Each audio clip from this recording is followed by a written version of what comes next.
Hello everyone. We have already discussed internal one paper of data science, part A and part B, and today we will discuss solution of part C, which is data pre-processing for complaint analytics. We have question number 1. Discuss accuracy, completeness, and consistency issues. Propose two more quality dimensions relevant to legal analytics. Common problems are first, accuracy, wrong values, for example, mistyped monetary loss or wrong data causes wrong triage decisions. Second is completeness, missing fields such as timestamps, victim, or accused details or evidence score. Consistency is third, conflicting information across records, for example, one record says accused absent, other says accused present for same event or inconsistent formats, dates in different formats. Two additional legal relevant quality dimensions, timeliness and provenance. So timeliness, how quickly is the complaint lodged and features extracted. Delays affect evidence availability, witness memory fades. So timeliness matters for triage. Second is provenance. Can extracted facts be tracked back to original source? EFIR, audio transcript, CCTV. Provenance is critical for audit and legal defensibility. I have question number 2. For handling missing values in extracted features, discuss approaches, ignore tuples, manual completion, constant field, mean median mode imputation, class-specific imputation by offense category, most probable value model based. So approaches for handling missing values are ignore tuple, drop rows, pros, simple, cons, biased if missingness, not MCAR, loses data. Manual completion or human in the loop. Pros, most accurate for sensitive or legal fields. Cons, expensive and slow. Constant field, sentinel. For example, fill with -1 or unknown. Pros, keep record. Model can learn missingness signal. Cons, needs model to treat. Sentinel especially may distort numeric aggregates. Then fourth, mean, median, mode imputation. So pros, simple, preserves data set size, median, robust to outliers. Cons, underestimates variance, may bias relationships. Class-specific imputation by offense category, location, or other group. Pros, more accurate than global mean if groups differ. Cons, needs reliable class labels and enough data per class. Sixth, most probable value, model-based imputation. Train a model by using KNN or regression or random forest to predict missing features using other features. Pros often best accuracy, cons more complex, risk of leakage, needs cross-validation to avoid overfitting. Recommended rule of thumb for routine numeric scores use median or classify or class-specific median. For legally important field, prefer manual check or model-based imputation with auditing. We have third question, smoothing extracted scores. Use the evidence strength list from A2. A.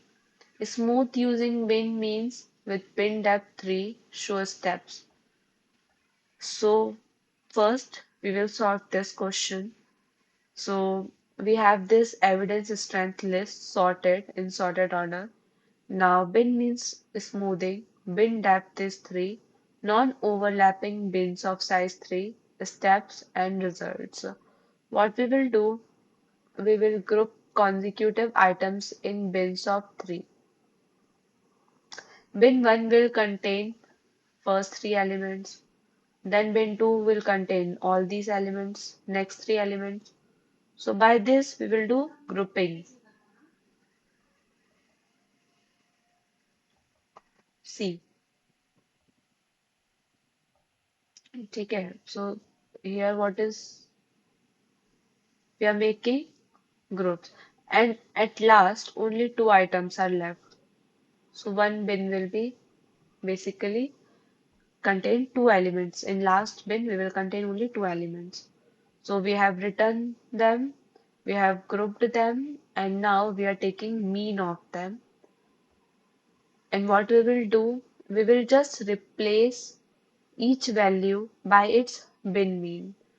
Like first three elements will be replaced by its bin mean, which is 14.6667. And with all bins and all values, we will do the same. Note, alternative is sliding window overlap of tab 3 that would produce smoother transitions but more computation. Now we will solve third question B part. Suggest ways to detect outliers, rare, very high impact with low evidence. So we have IQR rule, mark points greater than Q3 plus 1.5 dot 1 QR or less than Q1 minus 1.5 into 1 QR, IQR. Simple and robust. Then we have Z score method where module of Z is greater than 3 works if near normal. Robust Z score using MAD, median absolute deviation. Use median and MAD for heavy tail data. Then we have local density methods. Isolation forest, local outlier factor detect points with anomalous neighborhoods. Domain rules flag if impact is greater typical but evidence score below threshold means business rule. For example, if impact is greater than 90th percentile and evidence is less than 25th percentile, then flag. A cross source verification, so if high impact reported but no corroborating evidence from other sources, then it is suspicious.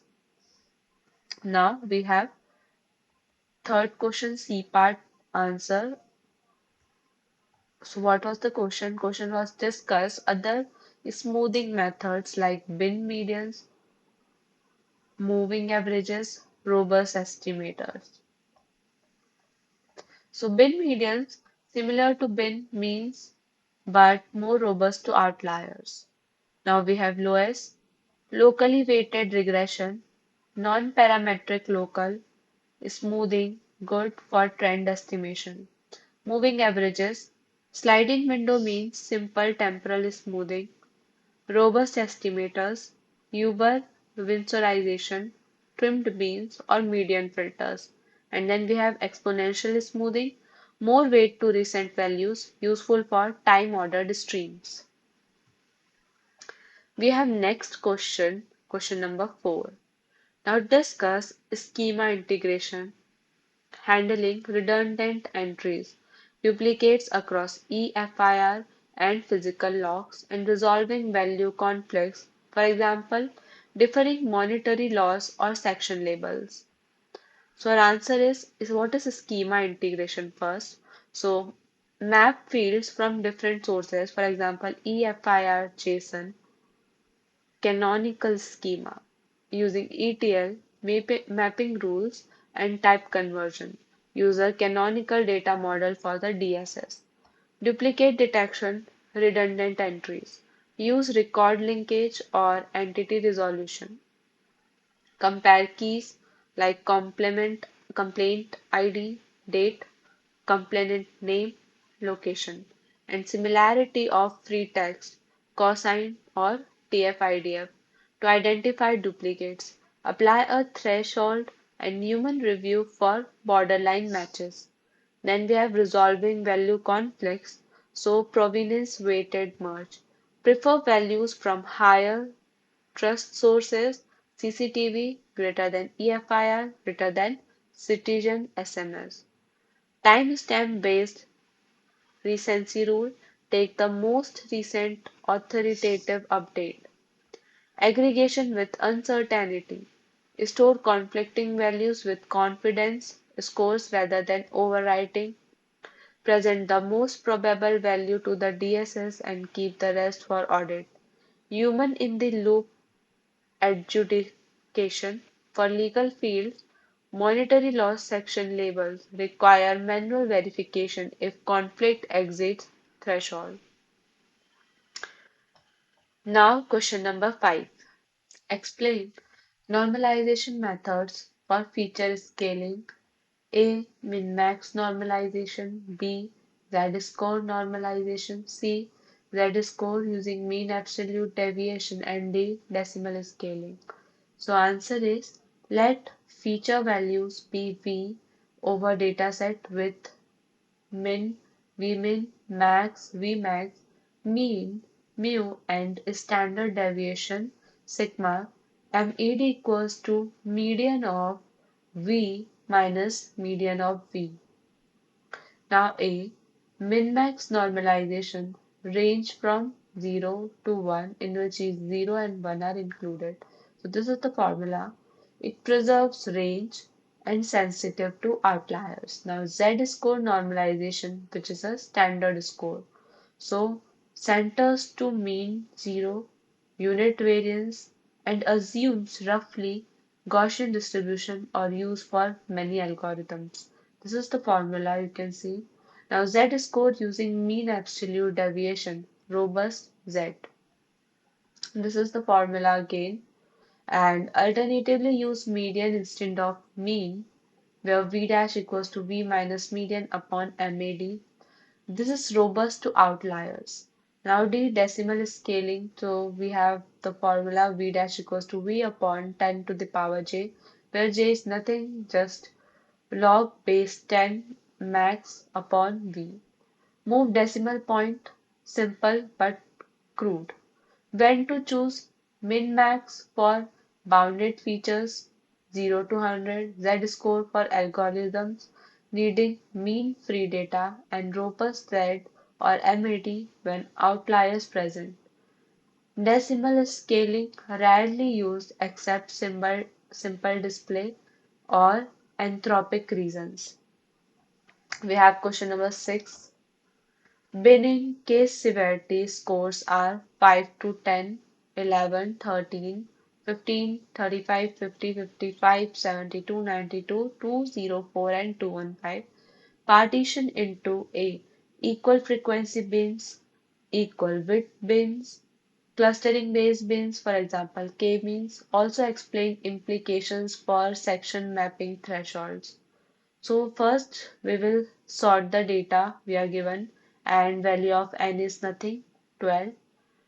So first we will partition on the basis of equal frequency bins. So bin A will have low values like 5, 10, 11, 13. It ranges from 5 to 13 because we have 3 bins and we have 12 data elements. So each bin can contain 4 items. So that's why 5 to 13 range come under bin A, and in bin B we can get from 15 to 55, that is 15, 35, 50 and 55, and bin C rest all left out will be present. Range is 72 to 215. Now implication. Threshold based on counts are balanced. Each bin has same number of cases but ranges are uneven. The high bin covers a very wide numeric span. Now we will partition according to equal width bin. So first we'll find range. Range is nothing, just 215 minus 5.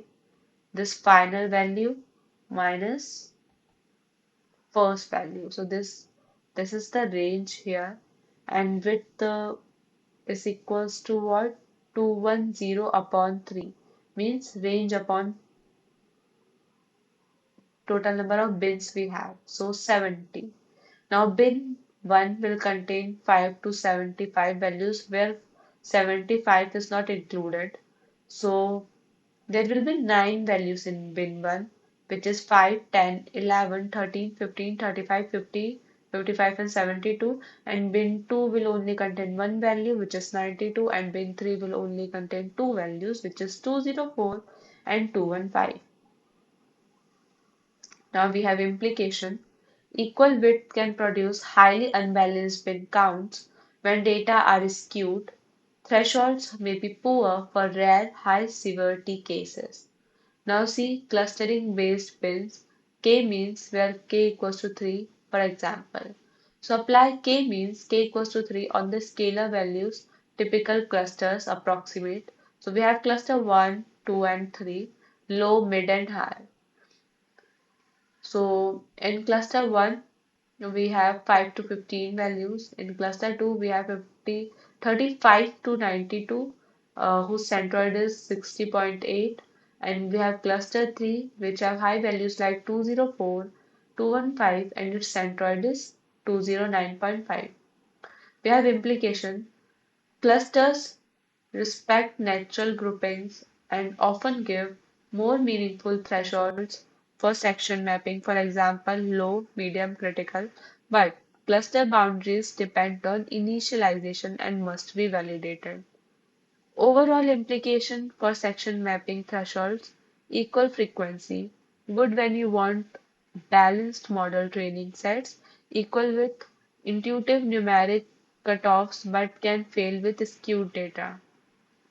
Clustering, data-driven thresholds usually best for mapping severity to legal priority but needs validation and may be less interpretable.